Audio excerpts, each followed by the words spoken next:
Hi friends, இந்த வீடியோவில் நம்ம சூப்பரான ஒரு தகவல் பற்றி பார்க்க போகிறோம். அதாவது கலைஞரின் கனவு இல்லம் அப்படிங்கிற இந்த புதிய திட்டம் பற்றி இப்போ சமீபத்தில் நிறையா சோசியல் மீடியாக்களெல்லாம் உங்களுக்கு பரவிட்டு இருக்கோம். இந்த நியூஸ் கண்டிப்பாக எல்லாருக்கும் மேக்ஸிமம் தெரிஞ்சிருக்கும் அப்படின்னு நினைக்கிறேன். இது சம்மந்தமாக நம்ம சேனலில் கூட ஒரு வீடியோ போட்டிருந்தோம். இந்த திட்டத்தை பற்றின ஒரு கூடுதல் தகவல் தான் இந்த வீடியோவில் வந்து பார்க்க போகிறோம். அதுக்கு முன்னாடி இந்த திட்டத்தை பற்றி இந்த பட்ஜெட் தாக்கல் அப்போ அமைச்சர் தங்கம் தென்னரசு அவர்கள் வந்து சொல்லியிருந்தாங்க. 2024 to 25 இந்த நிதியாண்டுக்குள்ளார, அதாவது வரப்போகிற ஆண்டில் வந்து மொத்தம் 1 லட்சம் இலவச வீடுகள் கட்டித்தரப்படும் அப்படின்னு சொல்லியிருக்கிறாரு. அது மட்டும் இல்லாமல் இந்த திட்டத்தினுடைய நோக்கம் பார்த்திங்கன்னா 2030க்குள்ளார குடிசை இல்லா தமிழ்நாடு உருவாக்கணும் அப்படிங்கிறது தான் இந்த திட்டத்தினுடைய நோக்கம். வரப்போகிற 6 ஆண்டுகளில் 8 லட்சம் காங்கிரீட் வீடுகள் கட்டித்தரப்படுவதாக சொல்லியிருக்கிறாங்க.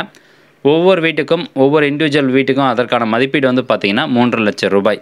3.5 லட்ச ரூபாய் மதிப்பீடு செலவில் இந்த மாதிரி ஒரு அழகான ஒரு காங்கிரீட் வீடு கட்டித்தரப்படும் அப்படின்னு இந்த நிதிநிலை அறிக்கையில் வந்து சொல்லியிருக்கிறாரு. ஸோ இந்த திட்டத்தை பற்றி சோசியல் மீடியாக்களில் ஒரு வதந்தி வந்து பரவிட்டு இருந்தது. அந்த வதந்திக்கு வந்து தமிழக அரசு சார்பில் வந்து பதில் அளிச்சிருக்கிறாங்க. டிஎன் ஃபேக்ட் செக் அப்படிங்கிற இந்த ட்விட்டர், இது வந்து தமிழ்நாடு அரசினுடைய அஃபீஷியல் ட்விட்டர் பேஜ், இது டிஎன் ஃபேக்ட் செக் அப்படிங்கிறது. ஸோ இதில் கூட நீங்கள் போய் செக் பண்ணி பார்த்துக்கலாம்.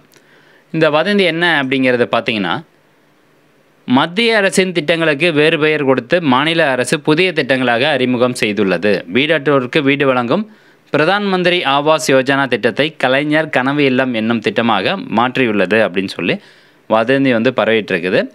ஸோ அதுக்கு வந்து தமிழக அரசு சார்பில் வந்து என்ன சொல்லியிருக்காங்கன்னா, கலைஞர் கனவு இல்லம் அப்படிங்கிறது ஒட்டுமொத்த அதில் போடக்கூடிய அந்த ஒட்டுமொத்த நிதியையும் மாநில அரசே வழங்குகிறது. மத்திய அரசிட்டேருந்து நாங்கள் எந்த ஒரு காசும் எடுக்கலை அப்படின்னு சொல்லியிருக்கிறாங்க. இது சம்மந்தமாக தான் கீழே வந்து உண்மை என்ன அப்படிங்கிறது விளக்கியிருப்பாங்க. இதில் நம்மளுக்கு ஒரு மகிழ்ச்சியான செய்தி கிடச்சிருக்குது. அது என்னென்னு பார்க்கலாம். அதாவது பிரதம மந்திரி வீடு கட்டும் திட்டம், பிரதான் மந்திரி ஆவாஸ் யோஜனாவும் கலைஞர் கனவு இல்லம், இது ரெண்டுத்தையும் வந்து கம்பேர் பண்ணுறாங்க. முதலாவதாக இந்த பிரதம மந்திரி வீடு கட்டும் திட்டம் என்பது 1.2 லட்சம் வழங்கும் திட்டமாகும். ஒரு வீட்டுக்கு 1,20,000 ரூபா வழங்குறாங்க.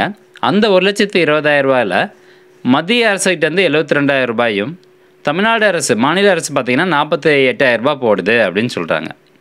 அது கலைஞர் கனவு இல்லத்தை பொறுத்த வரைக்கும் இத்திட்டத்தின் முதல் கட்டமாக 1 லட்சம் வீடுகள் தலா 3 லட்சம் செலவில் இவ்வாண்டில் கட்டப்படும் அப்படின்னு சொல்லியிருக்கிறாங்க. 2024 to 25 இந்த நிதியாண்டுக்குள்ளார ஒரு வீட்டுக்கு 3 லட்ச ரூபா செலவு பண்ணி மொத்தம் 1 லட்சம் வீடு வந்து கட்ட போகிறதா சொல்லியிருக்காங்க.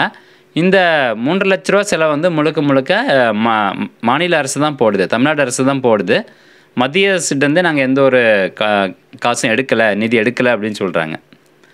இரண்டாவதாக பார்த்திங்கன்னா, ஒன்றிய அரசு வழங்கும் தொகை போதாது என்பதை உணர்ந்து தமிழ்நாடு அரசு காங்கிரீட் குறை அமைப்பதற்காக கூடுதலாக 1,20,000 ரூபாய் வழங்குகிறது. ஆக இத்திட்டத்தில் மொத்தம் 2,40,000 ரூபாய் ஒரு பயனாளிக்கு வழங்கப்படுகிறது. இந்த பிரதான் மந்திரி ஆவாஸ் யோஜனா அப்படிங்கிற இந்த திட்டத்தில் மத்திய அரசு ப்ளஸ் மாநில அரசு ரெண்டும் சேர்ந்து 2,40,000 ரூபாய் வந்து பயனாளிக்கு கொடுக்குறாங்க.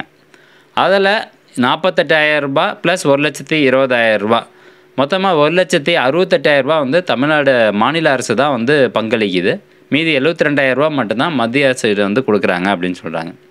அதே கலைஞர் கனவு இல்லத்தை பொறுத்த வரைக்கும் கிராம பகுதிகளில் ஏழை எளிய மக்களுக்கு வீடு கட்டி தரும் திட்டம் இதுவாகும். 2030ஆம் ஆண்டுக்குள் குடிசைகள் இல்லா தமிழ்நாடு என்ற இலக்குடன் மொத்தம் 8 லட்சம் வீடுகள் கட்டித்தரப்பட இருக்கின்றன.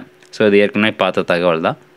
அடுத்த தகவல் பார்த்திங்கன்னா, மேற்கண்ட இந்த 2,40,000 ரூபாயில் தமிழ்நாடு அரசு 70% தொகையை வழங்குகிறது.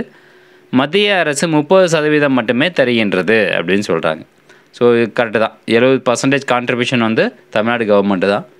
இந்த கலைஞர் கனவு இல்லம் அப்படிங்கிற இந்த திட்டத்தை பொறுத்த வரைக்கும் பயனாளிகளுக்கு வீடு கட்ட நிலம் இல்லாவிடில் நிலத்தையும் அரசே வழங்குகிறது. இதுதான் வந்து நம்மளுக்கு கிடைச்சிருக்கக்கூடிய மிக மிக மகிழ்ச்சியான ஒரு செய்தி. அதாவது வீடு கட்டுறதுக்கு நிலம் இல்லைனாலும் அந்த நிலத்தையும் அரசே வழங்கி அரசே வீடு கட்டி தருது.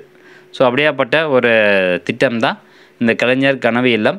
இந்த திட்டத்தை பற்றினா ஒரு அரசாணையோ அல்லது இந்த திட்டத்தை வந்து எலிஜிபிளாக எப்படி, யாரெல்லாம் எலிஜிபிள் அப்படிங்கிற கம்ப்ளீட் டீட்டெயில்ஸ் வந்து இன்னும் தமிழ்நாடு அரசு சார்பில் இருந்து பகிரப்படலை, ஷேர் பண்ணலை. ஒன்ஸ் ஷேர் பண்ணிட்டாங்க அப்படின்னா அது சம்மந்தமாக நம்ம சேனலில் ஒரு வீடியோ அப்லோட் பண்ணுறோம். அது வரைக்கும் நம்ம சேனல் வந்து கண்டினியூஸாக வாட்ச் பண்ணிட்டே இருங்க. நிறைய அப்டேட்ஸ் எல்லாமே உடனுக்குடனே வந்து கொடுத்துட்ருக்கோம். ஸோ மீண்டும் அடுத்த ஒரு நல்ல பதிவில் சந்திக்கலாம். நன்றி, வணக்கம்.